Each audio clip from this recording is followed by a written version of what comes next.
Donc je vais faire comme pour la planche 3 en fait, exactement pareil, c'est ainsi que je procède pour la plupart de mes images. Donc je crée un calque que je vais appeler, je ne sais pas encore, je vais l'appeler Ink pour ancrage, mais en fait je devrais l'appeler volume.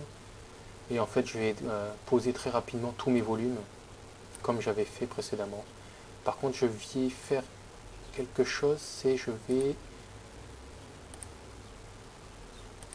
voilà, décocher mes caves en fait, parce que je me suis aperçu qu'en les activant, ça faisait énormément ralentir en fait mon pinceau. Et en fait je pense que c'est pour ça que ça ralentissait. Je vérifie, oui voilà, c'est fluide. Je le mets, bon, c'est aussi fluide, bon, c'est peut-être moins flagrant, mais hier je me suis aperçu de ça en fait sur la planche 3. C'est qu'en fait le fait d'avoir des cadres dessus avec un filtre de contour appliqué, ça vraiment ça faisait ralentir la machine. Donc voilà, je vérifie, ok. Donc voilà, très rapidement je vais poser mes volumes.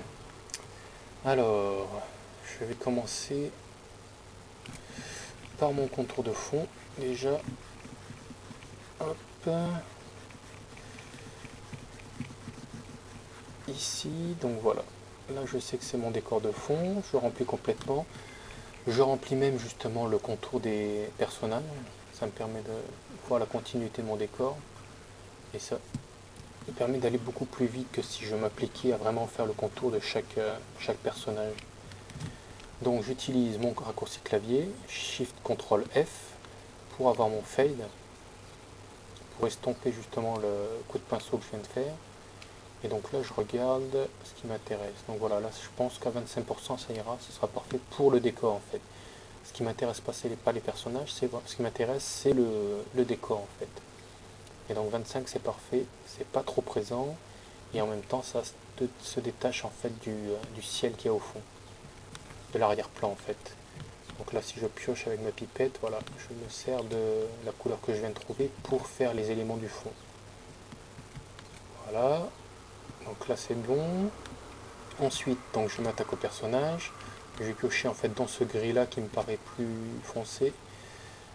Voilà, directement. Ça m'évite en fait d'aller chercher dans la palette des couleurs un niveau de gris. Parce qu'en fait, donc je pose la couleur que j'ai piochée et directement, voilà, je change l'opacité de cette couleur. Et je vois en plus directement ce que ça donne dans mon image. Alors que si j'avais pioché dans ma palette, il m'aurait fallu peut-être un peu plus de temps pour trouver la teinte idéale. Donc je répète encore, mais l'option de fade de Photoshop est vraiment très très très importante. En tout cas pour moi, la façon dont je travaille, je gagne un temps vraiment fou et j'ai vraiment un retour direct sur mon image. Voilà, lui je vais faire plus foncé, mais pour l'instant je vais continuer à remplir mes silhouettes comme ça. Voilà, j'aurai tous mes volumes très rapidement. Ce qui compte en fait, c'est d'aller vraiment rapidement et de penser vraiment à l'image dans sa globalité, pas penser à chaque détail. Il ne faut surtout pas rentrer dans les détails maintenant en fait.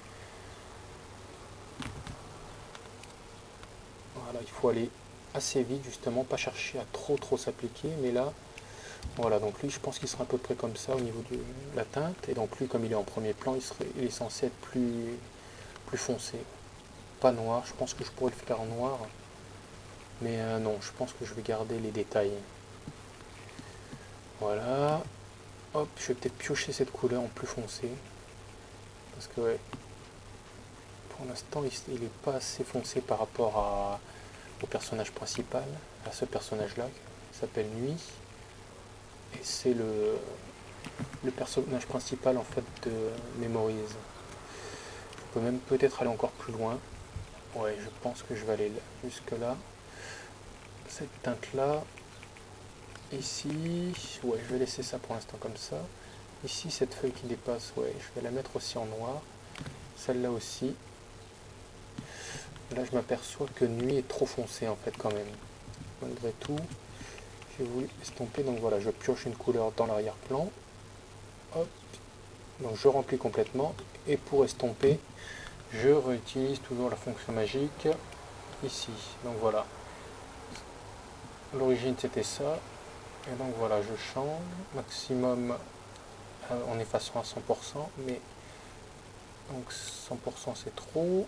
Si je mets à 0%, ça veut dire que je reviens à l'image telle qu'elle était avant d'effacer. Donc là, je vais essayer de trouver un compromis, voilà, un peu plus léger, effacer par exemple à 25% encore. Ça se détache par rapport aux silhouettes donc qui y a en arrière-plan, qui sont censées être derrière. Et ça, ce n'est pas aussi opaque que la silhouette qui est en premier plan. Donc je vérifie avec mes cadres aussi que je suis bien dans mes limites, ouais. Hop, je dézoome un peu, ça me permet de voir vraiment l'image dans mon ensemble. Je vais d'ailleurs afficher mon navigateur qui me permet justement de prévisualiser tout ça directement en travaillant.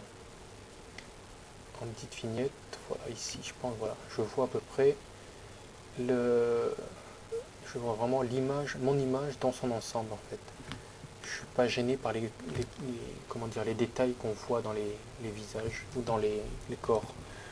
Là, je vois vraiment tout en volume. Le fait d'avoir en petite vignette, ça me permet vraiment de voir l'image dans son ensemble. Et là, je m'aperçois que justement que c'est peut-être un peu trop foncé ou peut-être pas justement pas assez marqué. Je vais voir, je vais donc tester. Donc c'est une chose à toujours faire, donc c'est ça, c'est quand on est justement dans cette phase de pose des volumes très rapides, on peut aller très vite et donc il ne faut pas hésiter à tester plusieurs rendus. Là je vois par exemple, en mettant en noir c'est beaucoup trop foncé, donc je vais effacer en prenant mon outil gomme. Voilà, donc j'efface cette partie là, ce personnage là qui m'intéresse, et donc voilà, je réutilise ma fonction de estompage. Donc voilà, je vais essayer, donc là voilà, comme si j'efface pas, c'était mon image originale, et donc voilà, je vais essayer de trouver un mixte en regardant justement ces deux personnages, lui et lui. Il faut déjà que lui soit plus foncé que celui-là, mais pas trop pour peut-être voir justement quelques détails sur le visage, ça fasse pas trop confus. Donc je regarde aussi là-dessus, là ça devient intéressant. Plus clair peut-être, ouais, peut-être en plus clair. Je vais laisser comme ça, voilà, 30%, 31%. Ok, donc voilà, j'ai posé mes volumes pour ma première case, donc je continue, deuxième case. Oh, oui, parce que j'ai appuyé sur Alt, en ayant la gomme sélectionnée, en fait, ça fait revenir sur l'historique. Donc je vérifie bien, je réutilise le petit pinceau. Donc voilà, ma deuxième case, c'est celle-là, en fait, comme je travaille avec un mode de narration manga, c'est vraiment première case, deuxième case, troisième case, quatrième case. Donc en fait c'est de haut en bas et de gauche, de droite à gauche et de haut en bas. Voilà. Ah non, ça m'intéresse pas. Alors quoique je me demande si je vais pas